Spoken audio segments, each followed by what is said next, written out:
Hi friends, our TipsEdge YouTube channel welcomes you. Our channel main feature is by signing into our TipsEdge website, you can revise the daily current affairs quiz. Link is given below in the description. Practice the quiz and get perfection. In this video, we will discuss 17 MCQs of 22nd October current affairs in the form of quiz.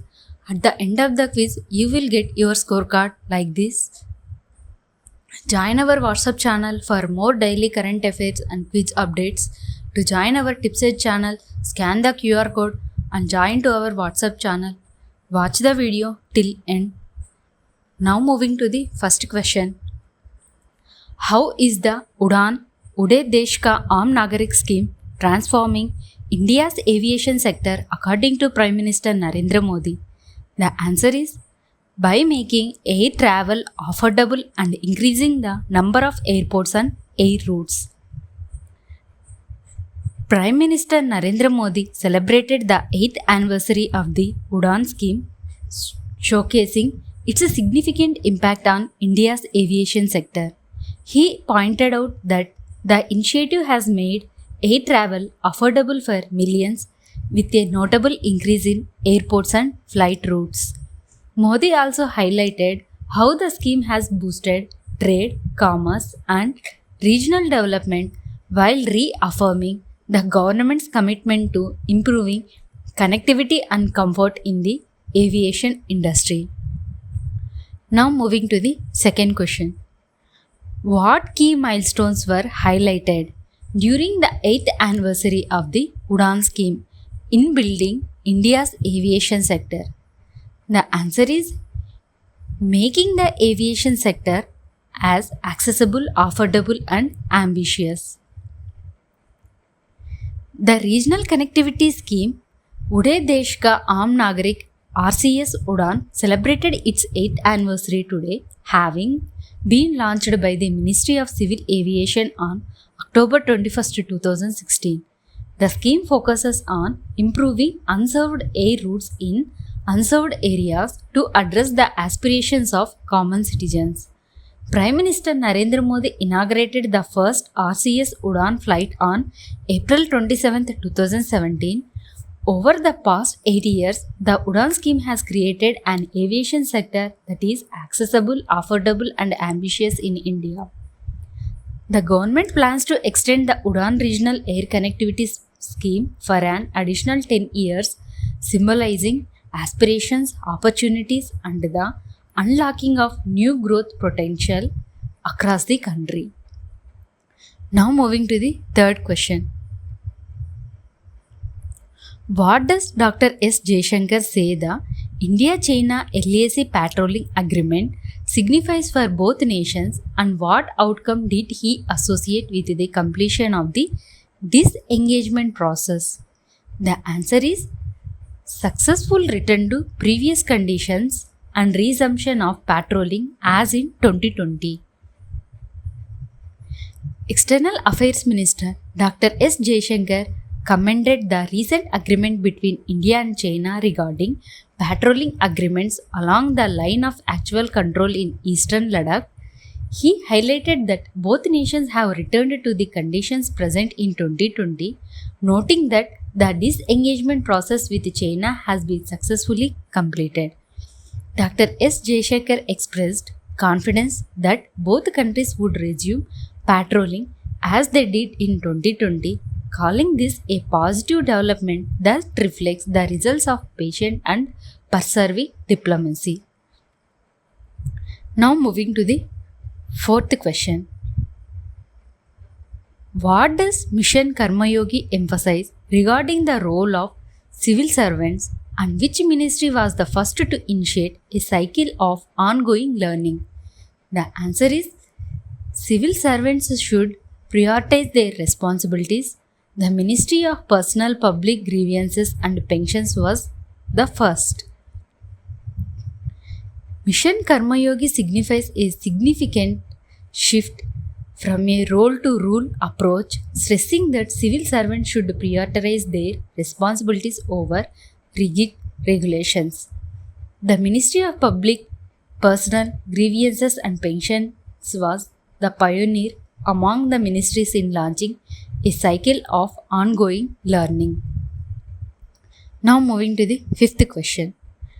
What is the purpose of the 6th India-Singapore Defence Ministers Dialogue? The answer is to enhance defence cooperation and address regional and global issues. Raksha Mantri Rajnath Singh and Singapore's Defence Minister Dr. Ng Eng Hen will co-chair the 6th India-Singapore Defence Ministers Dialogue in New Delhi. This dialogue highlights the comprehensive strategic partnership between India and Singapore, emphasizing their important bilateral defence relations that are vital for stability in the Indo-Pacific region. During the discussions, both nations committed to enhancing industrial cooperation, particularly in specified sectors like automation and artificial intelligence. Now moving to the sixth question.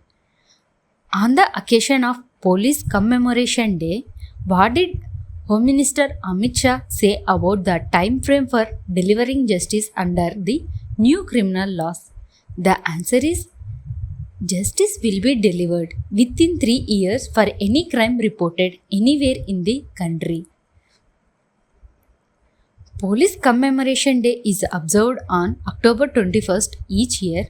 On this occasion, Union Home Minister Amit Shah announced that the implementation of three new criminal laws passed by Parliament has begun in all states and union territories. He emphasized that once fully enacted, these laws will position the country's criminal justice system as one of the most modern in the world. He further asserted that justice will be delivered within 3 years for any crime reported across the nation. Now moving to the seventh question. What is the significance of World Iodine Deficiency Day observed on October 21st? The answer is to recognize progress in preventing iodine deficiency disorders and raise awareness about iodine's role in health. World Iodine Deficiency Day, also known as Global Iodine Deficiency Disorders Prevention Day, is observed annually on October 21st to recognize the progress made in preventing iodine deficiency disorders. This day raises awareness about the critical role of iodine in health and the consequences of its deficiency. Iodine is essential for the production of thyroid hormones, which are vital for metabolism and fetal development. To effectively address these issues, the National Iodine Deficiency Disorders Control Program (NIDDCP) was launched. Now moving to the eighth question. What is the primary objective of the Sparsh Outreach Awareness Program? The answer is to raise awareness and support for defense pensioners and family pensioners. Puducherry Lieutenant Governor K. Kailashnathn launched the Sparsh Outreach Awareness Program for defense pensioners and family pensioners at the Jipmer Auditorium in Chennai. He also distributed pension arrear checks to families of ex-servicemen benefiting from the Sparsh initiative. Now moving to the ninth question. What is the primary objective of the Mission Basundhara 3.0 launched by the Assam state government? The answer is to grant land rights to indigenous people. Assam Chief Minister Himanta Biswa Sharma launched Mission Basundhara 3.0 in Guwahati to provide land rights to indigenous communities. This initiative will digitize various land-related services and publish maps to benefit the state's residents. In addition, the Chief Minister introduced the Revenue Department's DigiLock, a digital directory for non-registerable and optionally registerable documents. This directory aims to streamline services, reduce processing times, and enhance public convenience, accessibility, and efficiency. He emphasized that his government prioritized land rights for indigenous communities right after taking office, a move initiated after 75 years of independence. Indigenous people refers to the original inhabitants of a particular region or country. Now moving to the 10th question. In which country will the 4 ATP Challenger Tour events be hosted in February 2025? Answer: India in Tamil Nadu. India is set to host 4 ATP Challenger Tour events in February next year, beginning in Chennai. The All India Tennis Association AIATA has confirmed that following the Chennai tournament, the next 3 events will take place in Bangalore, Pune and Delhi from February 10th to March 2nd, 2025. Now moving to the 11th question. In which event did India's Deepika Kumari win a silver medal recently? Answer: Archery World Cup Final. In the Archery World Cup Final in Tlaxcala, Mexico, India's Deepika Kumari earned a silver medal in the women's recurve category. This achievement marks her 5th runner-up finish at the Archery World Cup. Now moving to the 12th question. Which team did New Zealand defeat to win their first Women's T20 Cricket World Cup title? Answer: South Africa. The Kiwi women made history by winning their maiden T20 Cricket World Cup by defeating South Africa by 32 runs at the Dubai International Cricket Stadium. This victory marks New Zealand's first title in the Women's T20 Cricket World Cup. Now moving to the 13th question. Where was the National Para Swimming Championship held? Answer: Panaji in Goa. At the National Para Swimming Championship in Panaji, Rajasthan's Lakhan Singh won gold in the men's 100-meter S4 freestyle. Kamal Khan from Odisha took silver and Haryana's Balraj claimed bronze. Odisha's Narahari won the 100-meter S5 freestyle, while Maharashtra's Chaitanya Vishwas secured gold in the S6 category.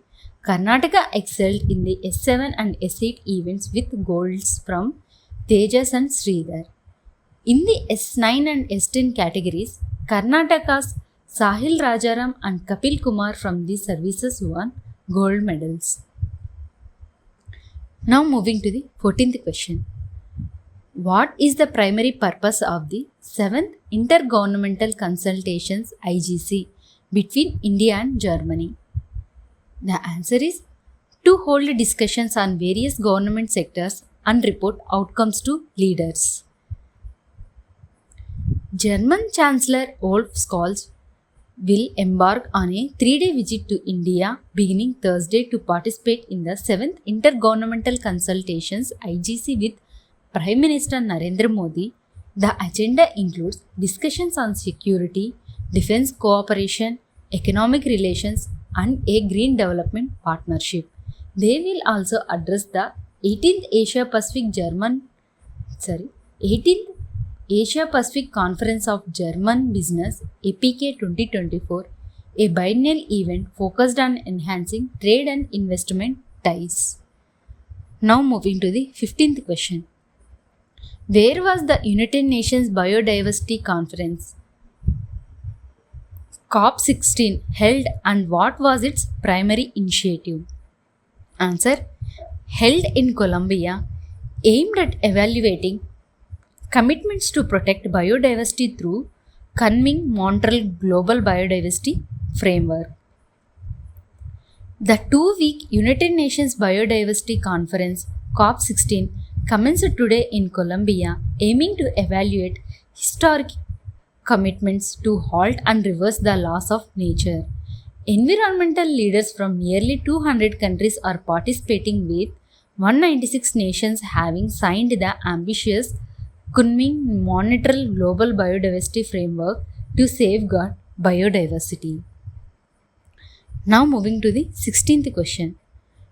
What is one of the key tasks for COP16 in relation to the Global Biodiversity Framework?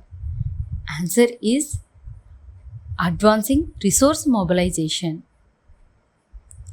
At COP16, governments will focus on reviving the implementation of Kunming Monetary Global Biodiversity Framework. Parties to the conventions are expected to align their national biodiversity strategies and action plans NBSA APS with the framework's objectives. The conference will also work on developing a monitoring framework and advancing resource mobilization for the global biodiversity framework. Among its tasks, COP16 will finalize and operationalize a multilateral mechanism to ensure fair and equitable sharing of benefits arising from the use of digital sequence information on genetic resources. Now moving to the 17th question. What is the key reason and benefit of Russia supporting permanent UNSC membership for India, Brazil, and African countries? The answer is to improve economic ties and strengthen global economic position. The UK strongly advocates for India to have a permanent seat in the United Nations Security Council, while Russia backs expanding permanent membership to include India, Brazil, and African countries. Thank you for watching my video. Don't forget to subscribe for more videos on daily current affairs. Please like, share, subscribe our TipsEdge YouTube channel and comment your suggestions underscores below. Please comment if you have any suggestions. Thank you. Keep learning and keep growing.